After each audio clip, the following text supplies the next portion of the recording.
Principles of the Glasgow Financial Alliance for Net Zero, a partnership with the UN. With the green economy worth trillions to corporations and investors alike, it's hard not to see a conflict of interests.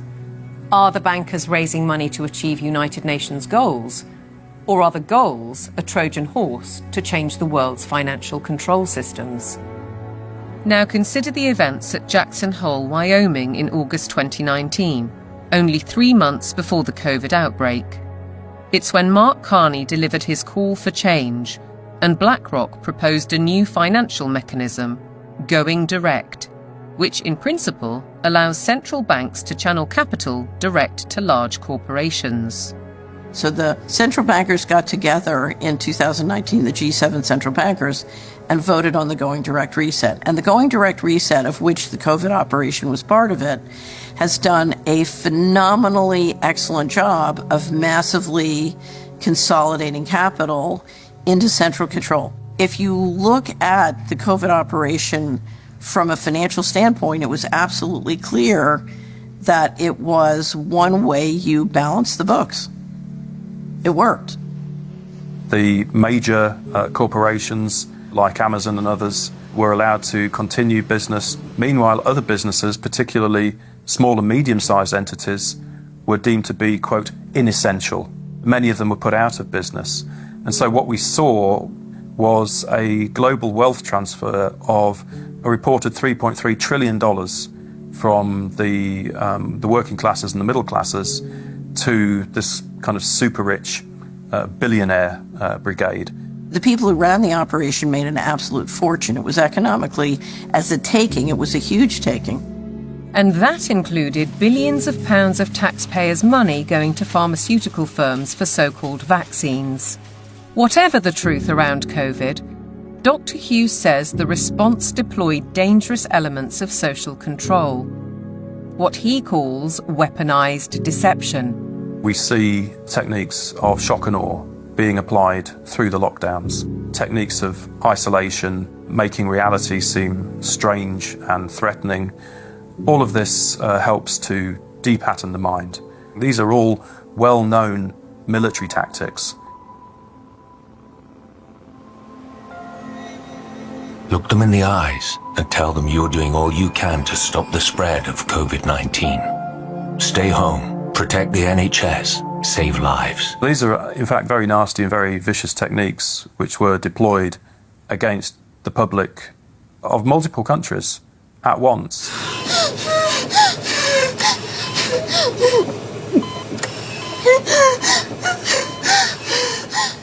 These are forms of serious psychological abuse. I think once the public starts to understand that, there's going to be a very severe pushback against everything that's happened.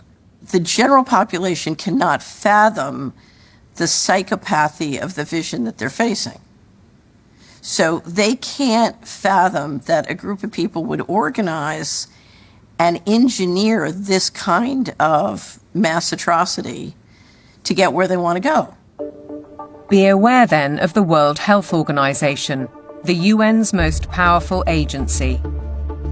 Since COVID, the WHO has sought to increase that power to unprecedented levels through amendments to its pandemic treaty and the international health regulations. A key driver is its One Health initiative.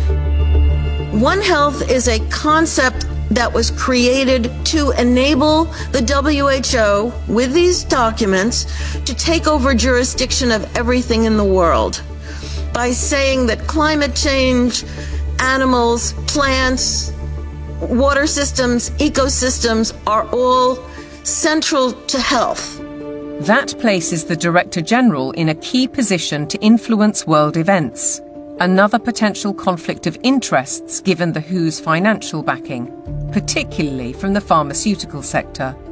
Its accounts for 2022 show that an eye-watering 84%, or $3.656 billion of income, came from voluntary donations. The top 4 sources of these donations included the Bill and Melinda Gates Foundation and Gavi, a public-private vaccine alliance also heavily supported by Gates. People see the WHO as a benign organization, and there are still areas where the WHO does useful stuff. But the biggest focus now is purely on a tiny disease burden where investors can extract a large amount of wealth. This has shifted the WHO's focus very much to this emergency agenda, which is very false. Pandemics are very rare events. This is why we now have a WHO that promotes vaccines all the time, because that's what the money is coming in to support. So instead of being a World Health Organization, we have a World Vaccine Organization, and that seems to be the only thing they're touting. What's in the treaty has got nothing to do with health.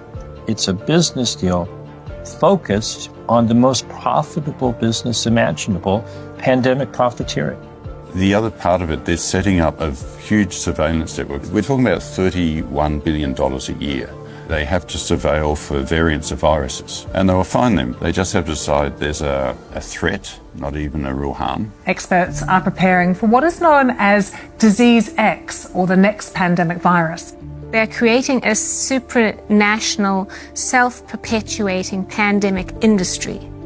The latest scare is monkeypox, renamed Mpox, a disease highly unlikely to affect the general population.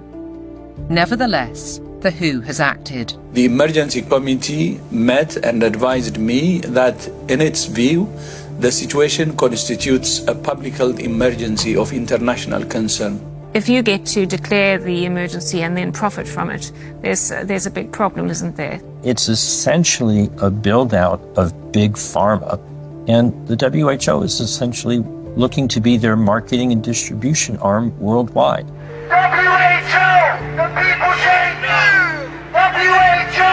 The people say no! We're fighting for really the right to own our own lives. We're fighting for that freedom versus sort of corporate authoritarian structure or medical fascist structure, which is what is clearly interests are trying to impose on us. Changes to the WHO's regulations are expected to be voted through in the coming months. As we speak, the UK government is fully behind them. Meanwhile, in common with many other global institutions, the WHO tries to silence criticism and dissent, branding it misinformation. The science, it says, is settled. Digital platforms are being misused to subvert science and spread disinformation and hate to billions of people. This clear and present global threat demands clear and coordinated global action.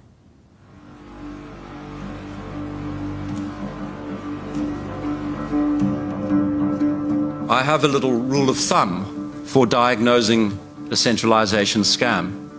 If we can detect 1, a propagandized global crisis, 2, admitting only global solutions, and 3, with dissenting voices viciously silenced, then we know with absolute certainty that we are dealing with a scam. Control, dictate, eliminate debate, the hallmarks of a totalitarian regime. And nowhere is the cold ambition of corporate dominance more evident than with the World Economic Forum.